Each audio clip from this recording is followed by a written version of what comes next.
Hello, j'espère que vous allez tous très bien. Donc je vous retrouve dans cette nouvelle vidéo et donc ce sera pour une routine Fimo appliquée du coup à cette collection. Je vais vous la montrer de A à Z, la réalisation. Donc première étape, l'étape que je fais quasiment jamais, mais là je vous ai montré car je l'ai fait. J'ai tout simplement réalisé des croquis, des créations que j'avais dans la tête. Voilà, j'avais le temps, j'avais envie de poser ça au clair, donc j'ai pas encore tout fait. Mais voilà, au moins j'avais une petite idée de base et donc voilà. Étape numéro 2, le rangement de l'atelier, puisqu'à chaque fois c'est le bazar. Donc je vous montre mon petit rangement. Bien sûr au milieu de tout ça, après la collection c'était de nouveau le bazar. Mais ouais, j'essaie de faire de temps en temps.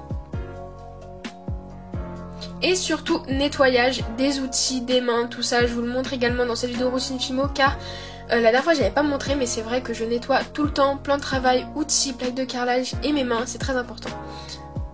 Pour pas avoir de poussière, voilà. Et ensuite je m'installe, donc toujours mon PC avec une petite vidéo, je range un petit peu, je place cette fois-ci mon petit carnet avec les croquis.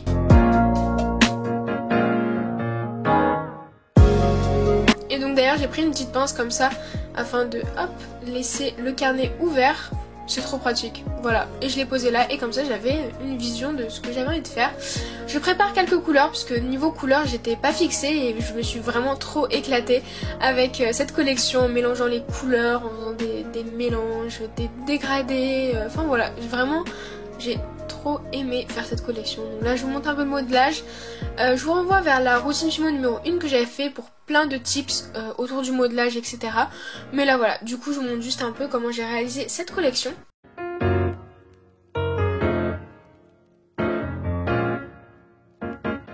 Du coup là quelques étapes, c'est une collection assez simple puisque vraiment je me suis amusée avec les couleurs, les dégradés, des emporte-pièces, les formes et certains j'ai fait des motifs, enfin voilà.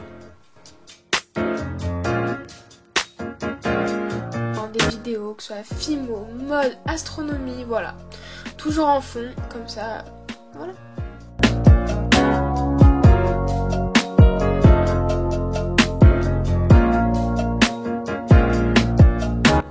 Et d'ailleurs pour avoir quelque chose de bien plat, je suis venue déposer mes créations sur une plaque de cuisson pour que ça parte, sur une plaque de carrelage plutôt. Là je vous montre, du coup j'ai utilisé la pasta machine pour cette collection pour avoir quelque chose de vraiment très régulier. Et je vous montre un petit tips pour la pasta machine, c'est de quand vous repliez comme ça pour vos mélanges, c'est de toujours avoir le pli à l'intérieur et à l'extérieur, les deux bords qui sont joints. Surtout pas comme ça, voilà, parce que ça risque de faire des bulles d'air. Mais voilà, dans ce sens là, le pli dans la pasta machine. Enfin voilà, c'était un petit tip que j'ai envie de vous donner. Donc voilà l'avancée de toutes les coloris et voilà quelques mélanges que je fais. Je m'amuse en fait avec les restes de pâte tout simplement et après ça donne des choses comme ça la pasta machine, c'est trop sympa. Et après ça part bien sûr en cuisson. Une fois que c'est cuit et là c'est trop satisfaisant de voir tout prêt. J'ai bien classé en fonction de ce que je voulais mettre avec. Et on va passer à l'étape numéro 5 qui est la résine.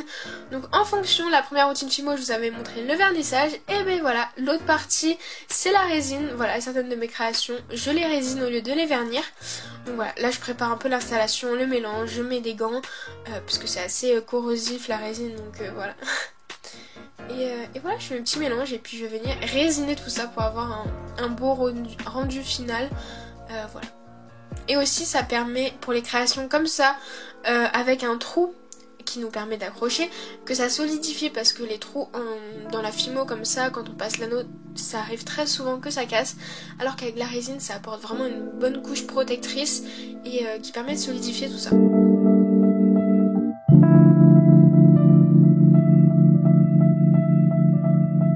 Et d'ailleurs voilà, la vidéo sur la résine je vous la mettrai en barre d'infos et dans le petit i je vous parle plus en détail de tout ça.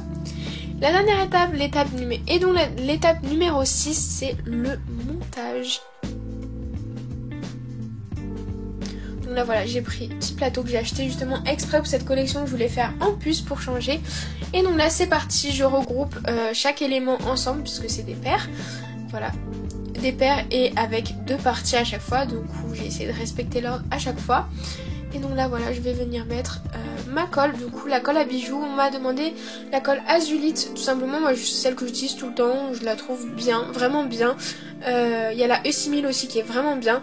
Moi j'utilise celle-là parce qu'on la trouve plus facilement. Je la trouve sur Paris, chez Cultura je crois aussi, vous pouvez la trouver, et sur internet sûrement. Donc voilà. Maintenant on passe vraiment au montage, donc avec l'anneau. Une fois que du coup les puces sont mis, là je vais mettre l'anneau afin de lier les deux parties. Et voilà, on a là bon, ça commence à avancer, on commence à bien voir le résultat final. Je mets également les petits stoppers en plastique, très important pour des paires de puces.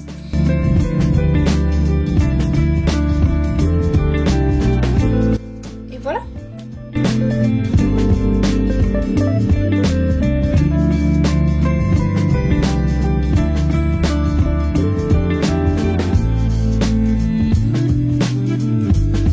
Passer un peu à la finalisation, donc là ça dépend vraiment de sorte de création. Quand c'est une vidéo nouvelle création par exemple qui se prépare, voilà, je vais d'abord filmer, ensuite prendre en photo quand ça passe sur la boutique. Mais là celle-là, c'est une grosse collection, je me voyais pas tout mettre sur la boutique tout simplement, ce sera en vente directe, donc j'ai directement mis sur le présentoir pour avoir une belle vue d'ensemble et je les présenterai comme ça dans la vidéo nouvelle création. Donc voilà, j'ai préparé ça pour vous montrer, et donc voilà ce que ça donne, tout mis sur le présentoir à bout d'oreille, et je trouve ça plutôt satisfaisant de voir tout ça prêt. Et voilà. Du coup je vous montre un petit peu, et après du coup le présentoir revient du coup dans mon petit rangement. D'ailleurs je vous ai fait une vidéo dessus, pareil je vous mettrai dans le petit i. Et voilà, c'est terminé. J'espère que ça vous aura plu, et puis je vous dis à très vite dans une prochaine vidéo.